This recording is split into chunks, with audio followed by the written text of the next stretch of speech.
Hello दोस्तों, welcome back once again to our channel billion education. Myself Yash और मैं आप सबका स्वागत करता हूं हमारे इस चैनल पे। तो जैसे कि आप सब जानते हो दोस्तों, हमने अपने पिछली क्लास में ऑलरेडी स्टार्ट कर दिया था अल्काइन को, ओके, और उसको हमने ख़त्म भी कर दिया था। ठीक है ना, 2 लेक्चर में हमने अल्काइन को ख़त्म भी कर दिया था। और आज के इस क्लास में हम डिस्कस करने वाले हैं एरोमेटिक हाइड्रोकार्बन के बारे में। एरोमेटिक हाइड्रोकार्बन, तो क्या होता है एरोमेटिक हाइड्रोकार्बन, चलिए जरा देखते हैं। हालांकि एरोमेटिक शब्द के बारे में हमने अपने चैप्टर नंबर 14 में ऑलरेडी डिस्कस किया हुआ है। ठीक है, कि एरोमेटिसिटी क्या होता है, उसके लिए इसेंशियल क्राइटेरिया क्या है, ये सब कुछ हम डिस्कस कर चुके हैं। ठीक है, तो इसीलिए यहाँ पे लिखा है कैन यू रिकॉल, मतलब एरोमेटिक के बारे में ऑलरेडी हम पढ़ चुके हैं। अगर आपने नहीं पढ़ा है तो आप हमारा चैप्टर नंबर 14 कंप्लीट कर लीजिए। ठीक है, तो आपको ये समझ में आ जाएगा। What are aromatic hydrocarbon, aromatic hydrocarbon क्या होते हैं। What are benzenoid and non benzenoid aromatics, ये सब के आंसर आपको वहीं से मिल जाएंगे। बट जो लोग ये जानना चाहते हैं अभी मैं उन्हें बता देता हूँ एरोमेटिक हाइड्रोकार्बन क्या होते हैं। तो देखो, एरोमेटिक हाइड्रोकार्बन के लिए 4 इसेंशियल क्राइटेरिया हैं, जिसमें से सबसे पहला जो क्राइटेरिया है वो है there should be a cyclic system.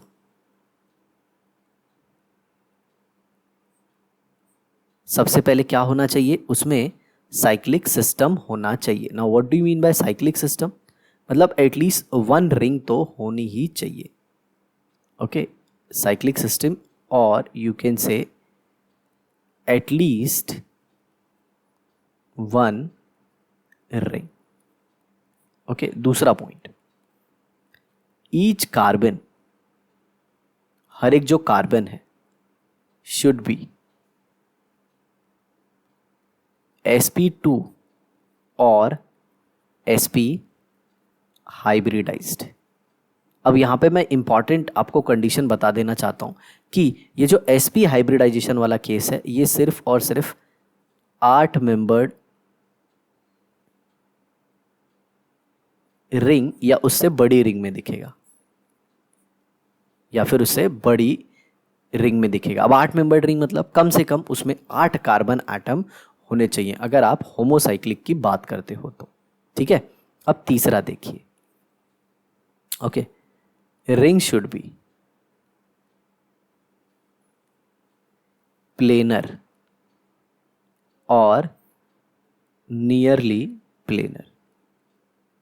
ठीक है, रिंग जो है वो प्लेनर होनी चाहिए या फिर ऑलमोस्ट प्लेनर जैसी ही होनी चाहिए। और चौथा and the most important criteria is that is Huckel's rule. Okay, Huckel's rule को फॉलो करना चाहिए। ओके, हकल्स रूल क्या होता है कि हर एक एरोमेटिक सिस्टम में 4n+2 पाई इलेक्ट्रॉन्स होते हैं।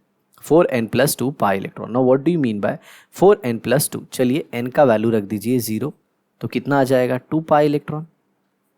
ओके, और अगर आपने n का वैल्यू 1 रख दिया तो क्या आ जाएगा 4 × 1+2 मतलब 6 पाई इलेक्ट्रॉन।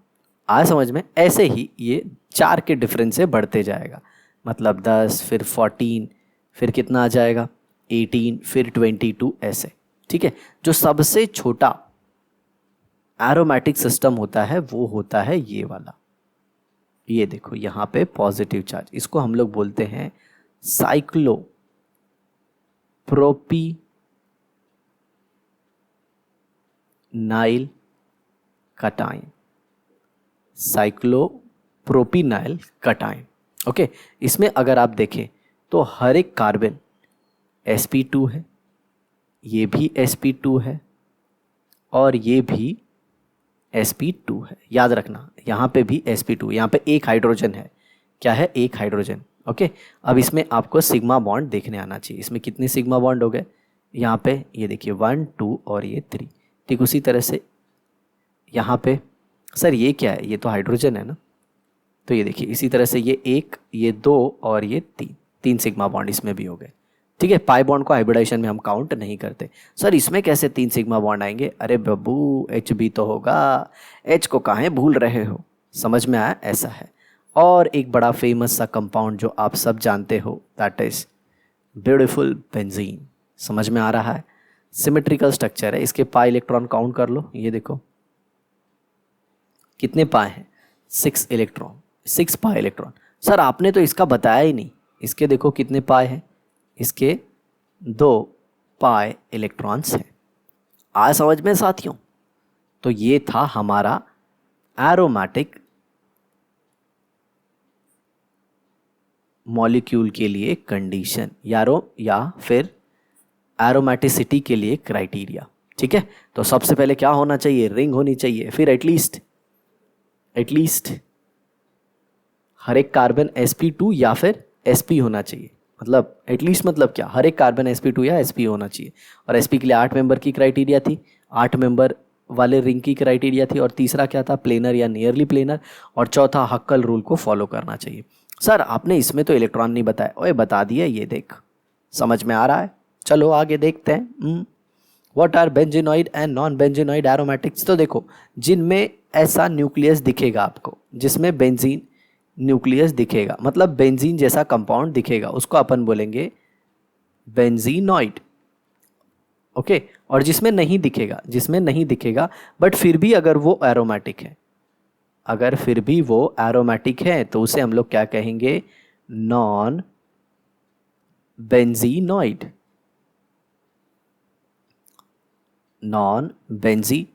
कहेंगे उसे। ठीक है, जैसे अभी तुमने देखा, ये देखो साइक्लोप्रोपिनाइल कार्बोकेटायन, ये नॉन बेंजोनॉइड है बट ये भी क्या है? एरोमेटिक। समझ में आया?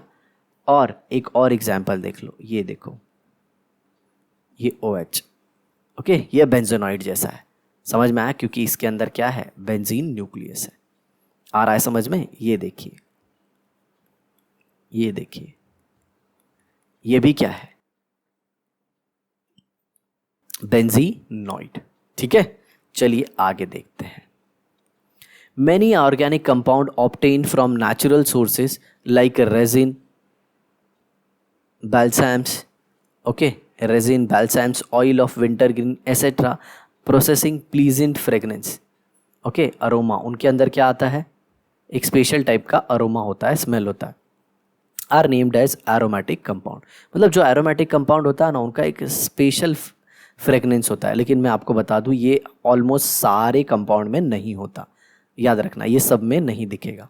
ठीक है, एरोमा की वजह से उनका नाम एरोमेटिक पड़ा था, but it is not necessary कि सब एरोमेटिक कंपाउंड के अंदर अरोमा आया। स्टार्टिंग में जो एरोमेटिक कंपाउंड डिस्कवर हुए थे, जैसे बेंजीन, इनके अंदर अरोमा था, इसीलिए इनको स्पेशल कैटेगरी एरोमेटिक कंपाउंड में डाला गया। बट बाद में ऐसा देखा गया, बहुत सारे ऐसे एरोमेटिक कंपाउंड है जिनके अंदर एरोमेटिसिटी नहीं है, अरे मतलब जिनके अंदर एरोमा नहीं है, बट फिर भी वो क्या है? एरोमेटिक है। आ समझ में? ऐसी बात है। और फिर वो 4 कंडीशन ला दिया गया, किसके लिए? एरोमेटिक कंपाउंड के लिए, जो मैंने बताया। रिंग होना चाहिए, हर एक कार्बन sp2 या sp होना चाहिए, या फिर वही प्लेनर या नियरली प्लेनर होना चाहिए, और फिर क्या करना चाहिए? हक्कल रूल को फॉलो करना चाहिए। Aromatic hydrocarbons also called as arenes. Aromatic hydrocarbon मतलब जिनके अंदर एरोमेटिक होगा, जो एरोमेटिक होंगे, ऐसे हाइड्रोकार्बन को हम लोग अरीन्स कहते हैं। Contain only carbon and hydrogen. Benzene is the simplest aromatic compound. जो बेंजीन है वो सिंपलेस्ट एरोमेटिक कंपाउंड है। सर लेकिन आपने तो बताया था साइक्लोप्रोपिनाइल कार्बोकेटायन। बेटा वो एक स्पीशीज़ है, सबसे छोटी स्पीशीज़, हालांकि उसके ऊपर पॉजिटिव चार्ज है, तो आप जानते हो वो जनरली स्टेबल नहीं है। ठीक है, वो इंटरमीडिएट की तरह बनेगी। इंटरमीडिएट मतलब आप एक रिएक्शन में देखोगे वो बनेगा, लेकिन दूसरे रिएक्शन में वो कंज्यूम हो जाएगा। ठीक है, ऐसा है।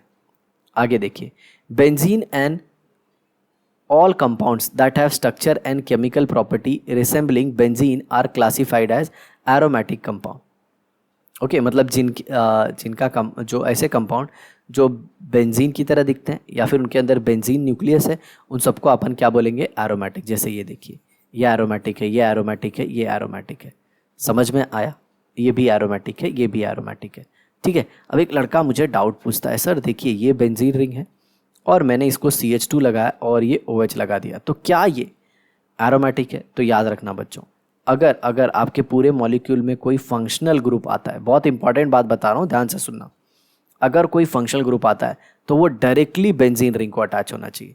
किसको अटैच होना चाहिए? Directly benzene ring. जैसे ये OH इधर डायरेक्टली अटैच होना चाहिए। समझ में आया? ये मॉलिक्यूल एरोमेटिक नहीं है, नो डाउट इसमें बेंजीन रिंग है, बट अगर फंक्शनल ग्रुप है तो फंक्शनल ग्रुप किसको अटैच होना चाहिए? डायरेक्टली बेंजीन रिंग को। आगे देखिए, benzene, the molecular formula of benzene is C6H6। C6H6 इसका मॉलिक्यूलर फॉर्मूला है। हालांकि आप सबने ये जो देखा है ये स्ट्रक्चरल फॉर्मूला है। अगर आप ड्रॉ करें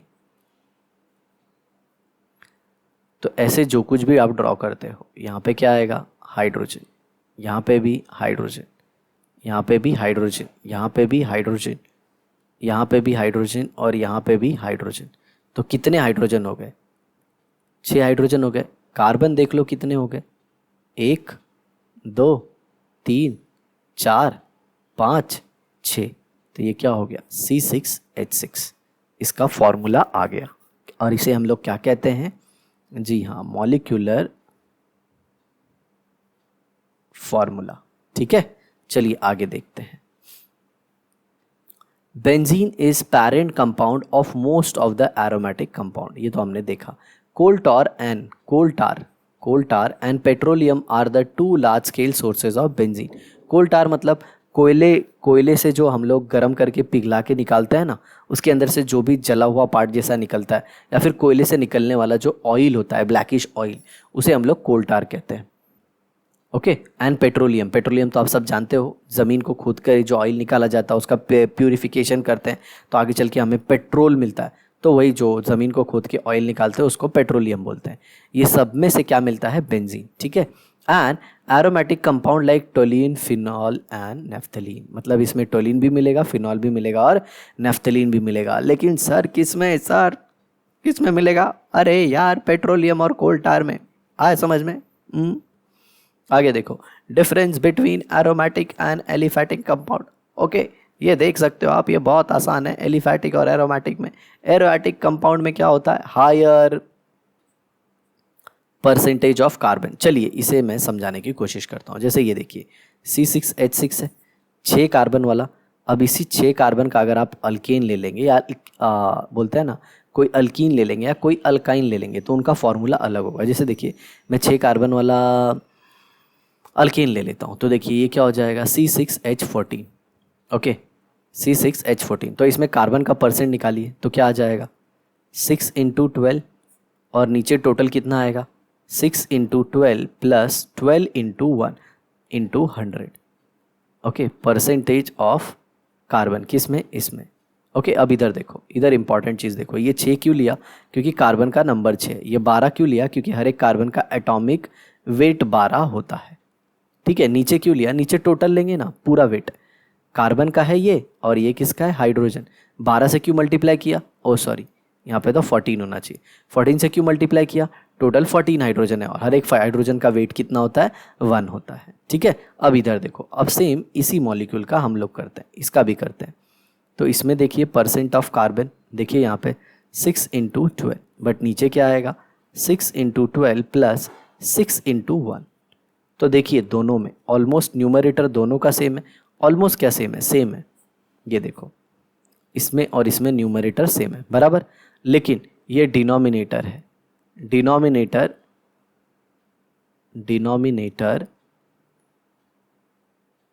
इज स्मॉलर। और अगर इसमें डिनोमिनेटर स्मॉलर आएगा तो इसकी वैल्यू क्या आएगी? बड़ी आएगी, हाँ या ना? तो सिंपल सी बात है, इसमें परसेंटेज ऑफ कार्बन क्या हो गया? ज़्यादा हो गया। आप चाहो तो इसमें अल्कीन भी ले सकते हो, अल्कीन का भी एग्जाम्पल ले लेना, वो हो जाएगा C6H12। अल्काइन ले लोगे तो क्या हो जाएगा? C6H2n-2, C6H10। फिर भी इसी का परसेंटेज ज़्यादा होगा। क्यों? क्योंकि इसमें तो सिर्फ 6 ही कार्बन आएंगे, इनमें देखो, अरे सॉरी, 6 ही हाइड्रोजन आ जाएंगे, बट बाकी सब में देखो हाइड्रोजन का प्रपोर्शन ज़्यादा है। आगे देखिए, lower percentage of burn with सूटी फ्लेम। सर सूटी फ्लेम मतलब क्या होता है? ओए सूटी फ्लेम बड़ी आसान है। ये देखो ऐसे येलो कलर, ये कौन सा कलर आ गया? ऐसे येलो कलर की आपको फ्लेम दिखेगी। ओके, और इसके ऊपर का ये जो पोर्शन है ना, ये ऊपर वाला, ये ब्लैक कलर का शूट होगा ऐसे, समझ में? उसको अपन बोलते हैं सूटी फ्लेम। आ समझ में? और एक होता है नॉन सूटी। नॉन सूटी क्या होता है? जिसके अंदर ये वाला पोर्शन नहीं होता। आया मेरे दोस्तों समझ में? ऐसा है। ओके, सूटी की जरा स्पेलिंग को आप सही कर लेना, मैंने गलती से SHO शूट वाला लिख दिया है, ये SOOT होगा और ये SOOTY होगा। ओके, वही सूटी और नॉन सूटी। ठीक है, चलिए आगे देखते हैं। दे आर, ये तो नॉन सूटी के साथ, मतलब इनमें कोई काला वाला पार्ट नहीं आएगा, लेकिन इसमें काला पार्ट आएगा। ठीक है, आगे देखिए। They are cyclic compound with alternate single and double bond, ये तो मैंने आपको बता दिया। अब इनमें दे आर चेन कंपाउंड, मतलब ये साइक्लिक नहीं होते, ये ओपन चेन होते हैं। ओपन चेन, या फिर ऐसे बोल सकते, सॉरी, ये साइक्लिक होते हैं और ये जो होते हैं ये ओपन चेन होते हैं, या फिर असाइक्लिक कह सकते हो। आगे देखिए। They are not attack by normal oxidizing and reducing agent, मतलब मोस्टली ये इनर्ट टाइप के होते हैं, और ये they are easily attack by oxidizing and reducing agent, मतलब ये इतने इनर्ट नहीं होते। Fifth, they do not undergo addition reaction easily, they do not decolorize dilute alkaline KMnO4 and Br2 in CCl4। तो देखिए, अल्कलाइन KMnO4 के साथ reaction या फिर Br2 इन CCl4 के साथ reaction is nothing but what? Test for unsaturation. Test for unsaturation, ये part को हमने अपने अल्कीन की वीडियो में कवर किया, तो वहाँ से आप ये देख सकते हो कि क्या होता है एडिशन रिएक्शन। ठीक है, अब ये देखिए, तो ये एडिशन नहीं दिखाते, लेकिन ये दिखाते हैं एडिशन रिएक्शन, मतलब ये एडिशन रिएक्शन दिखाते हैं, ये एडिशन रिएक्शन नहीं दिखाते। They decolourise dilute aqueous alkaline KMnO4 और Br2 इन CCl4। तो KMnO4 को अपन बेयर्स रिएजेंट भी बोलते हैं। दे प्रीफर सब्सटीट्यूशन रिएक्शन, ये क्या दिखाते हैं? Substitution reaction. और ये क्या दिखाते हैं? The saturated aliphatic compound give substitution reaction, मतलब जो सैचुरेटेड होंगे ना, जैसे कि अल्केन, वही सिर्फ सब्सटीट्यूशन रिएक्शन दिखाते हैं। What do you mean by substitution? A को हटाया और बी को लाया, ए को हटाया और बी को लाया, इसी को अपन क्या कहते हैं? Substitution reaction. आगे देखिए। Remember, aromatic compounds contain planar cyclic ring. अब देखिए, ये प्लेनर को समझना बहुत ज़रूरी है। देखो यहाँ पे मैं आपको ड्रॉ करके दिखाता हूँ अच्छे से, क्योंकि बहुत सारे बच्चे इवन BSc MSc हो जाते हैं, लेकिन उन्हें पता नहीं होता बेंजीन को प्लेनर मतलब क्या। तो ये देखिए, मैं बेंजीन को यहाँ पे बनाने की कोशिश करता हूँ। तो ये देखिए, अभी देखिए, बेंजीन का ये वाला जो पार्ट होगा ये आपके तरफ है। ठीक है, चलिए इसको थोड़ा कलर भी कर देते हैं, ये आपकी तरफ है ऐसे। ठीक है, और बेंजीन का ये जो पीछे वाला पार्ट है ये आपसे दूर है। ठीक है, ओके, तो इसको डॉट से दिखाते हैं। ठीक है, ऐसे। अब हर एक कार्बन पे ऐसे p ऑर्बिटल आएगी, हर एक कार्बन पे क्या आएगी? p orbital. तो ये देखिए, ऐसे p ऑर्बिटल, ऐसे p ऑर्बिटल, ऐसे p ऑर्बिटल, ऐसे p ऑर्बिटल, ये p ऑर्बिटल और ये p ऑर्बिटल। और ये पूरा कागज के ऊपर ही है मॉलिक्यूल, लेकिन हाँ, ये p ऑर्बिटल का ये जो ऊपर वाला हिस्सा, जिसको मैं ऐसे रेड से दिखा रहा हूं, ऐसे रेड से, ये अबव द प्लेन है, ये अबव द प्लेन है। ठीक है, और एक दूसरा हिस्सा दिखाऊंगा मैं आपको एक अलग कलर से। ठीक है, ये देखिए,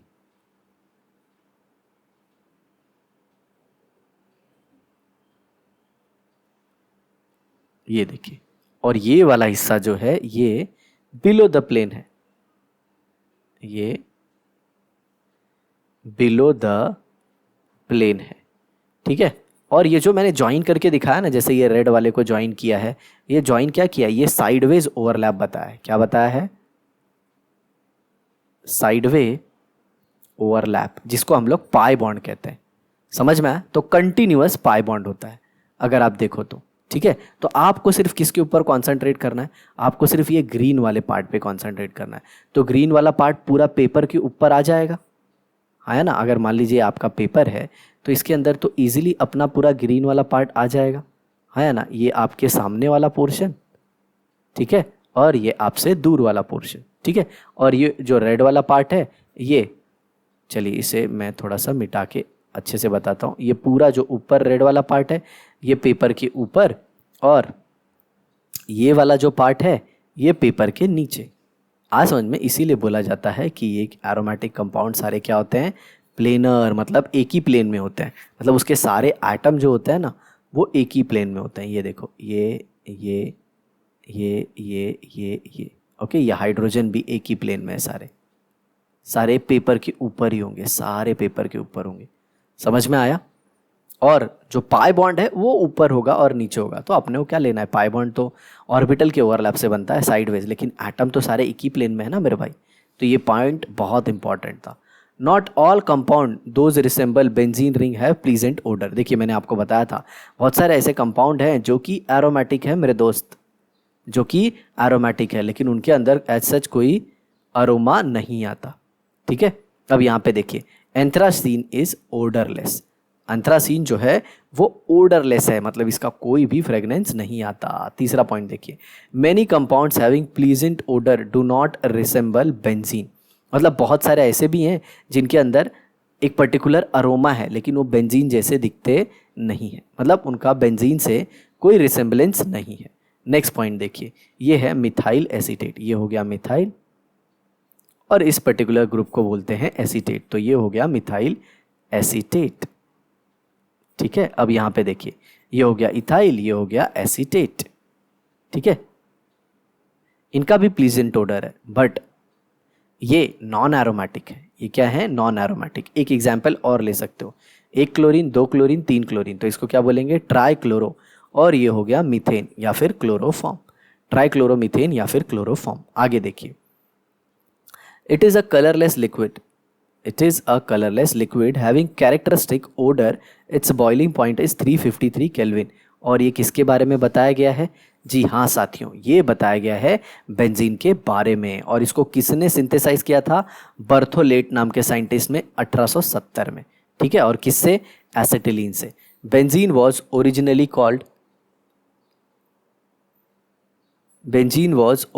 called phene and hence C6H5 is called as phenyl group.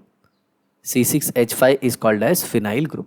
तो ये था आज का हमारा पूरा वीडियो। तो दोस्तों हम अपनी नेक्स्ट क्लास में बात करने वाले हैं बेंजीन के स्ट्रक्चर के बारे में। तो आई होप आपको ये वीडियो ज़रूर पसंद आई होगी। इसे शेयर कर दीजिए अपने दोस्तों के साथ, और इसी तरह हमारी वीडियो देखते रहिए, अपने माता पिता का नाम रोशन कीजिए। मिलते हैं नेक्स्ट वीडियो में बेंजीन के स्ट्रक्चर के साथ, तब तक के लिए बाय बाय।